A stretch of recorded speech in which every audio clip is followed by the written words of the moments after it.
Hey, what's up guys? This is Ozkavosh, and in today's video I'm going to bring you the new dual strike of Ambidexterity, the new gem that came out after the changes from alternate qualities. Like I said, I was going to make something, so this is the build that I've been working on.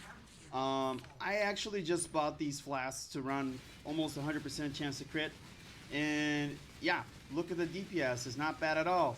When I stack up Rudo charges, I'm dealing way more damage every single time, and I'm also impaling, so every time you hit, you're dealing more damage than the hit you did before. So this is good DPS so far.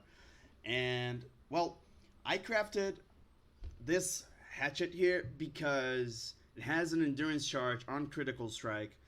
Since I'm running Arn's Anguish and I'm counting as having maximum endurance charges, I wouldn't be able to count as having brutal charges. So I need a source to generate endurance charges and get brutal charges instead.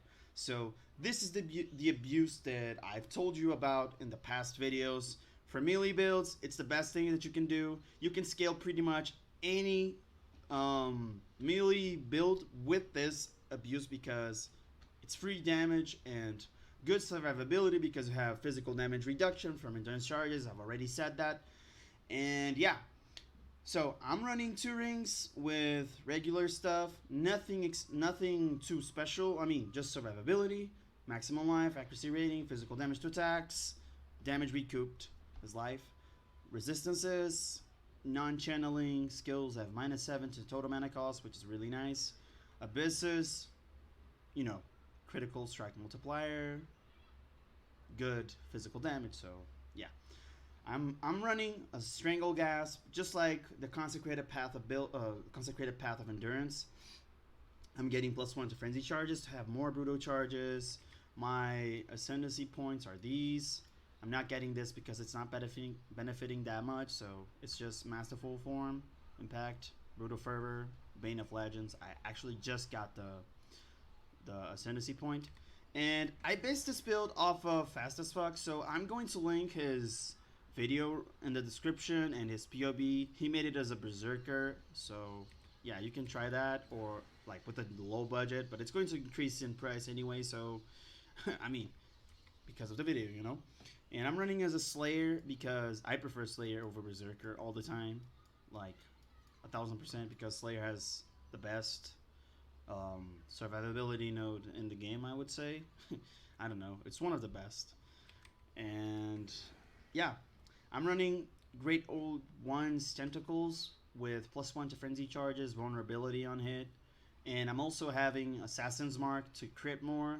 You're asking me, how do you have more curses? This armor plate here that I got in the beginning of the league for a few divs when I was trying the Volcanic Fissure. It wasn't the league start. Yeah, never mind. But I bought it for cheap. It's worth way more because it has 2 elevated mods, additional curse. It has good stuff on it. So yeah. Arn's Anguish, Relic Hash, like I said.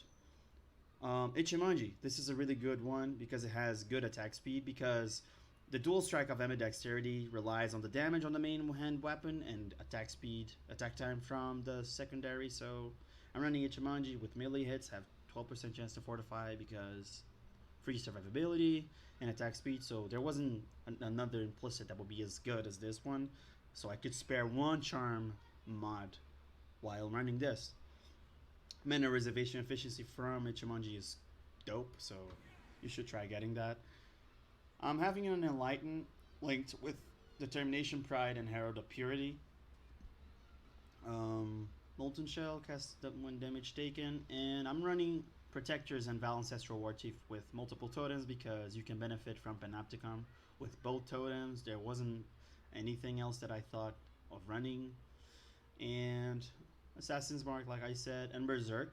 I'm going to generate Rage and Berserk with this build after I get the Charm. When you Warcry, you get the power and generate Rage per power, so it's going to be a lot of damage. This build already has an absurd amount of damage. You saw it while killing Blackstar. It's a good amount of DPS, and with Rage and Berserk, it's going to be stupid amount of damage.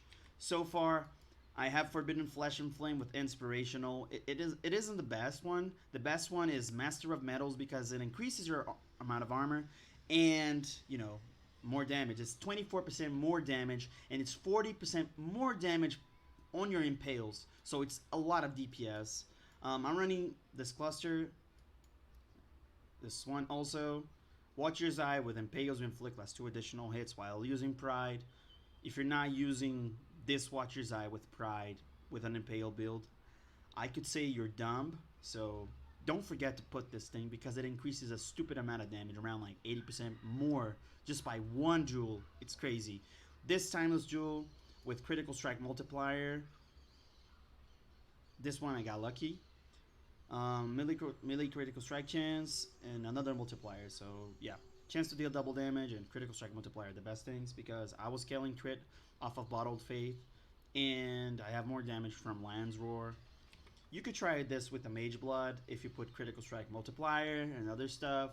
The Master of Metal Forbidden Flesh and Flame is a high investment, so I would consider it as a max. You could get Inspirational for now from Champion, which is a really good aura because it increases all the auras you have, and yeah, you're not reserving mana from your banner, so it's really nice. I don't even know if I'll be able to run the Master of Metals if I take it off with the Sport Banner, or I might go down to a tiny amount of mana. Let's see right now.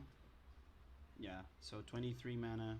It's going to be low mana, but I think it's still manageable to run the build. I can put like Flask's reduced mana cost of attacks, so it'll be fine. Anyway, this is the build so far. I'm going to post updates around it in the next video, so keep tuned for the next vids, and you might enjoy what I'm developing here as a build because it's good DPS. It's not tanky. It has 2.8 thousand HP. It's dog shit HP, but this one has better survivability than Fast as Fuck, I would say, because he had Aspect of Carnage on his, I think, and Abysses, so it's a lot of damage you're taking increased. So I'm mitigating with Endurance Charges, Fortifications, and Molten Shell. I've got around 32,000 armor, 33,000. I'm not sure, but I'm going to link the POB in the description, like I said, and you can compare whatever you want. So yeah. Anyway guys, I hope you have enjoyed the video. Don't forget to thumbs up, subscribe, and comment what you thought about this build, and tell me any other gems that you want me to try out and make a build. So anyway guys, see you in the next one.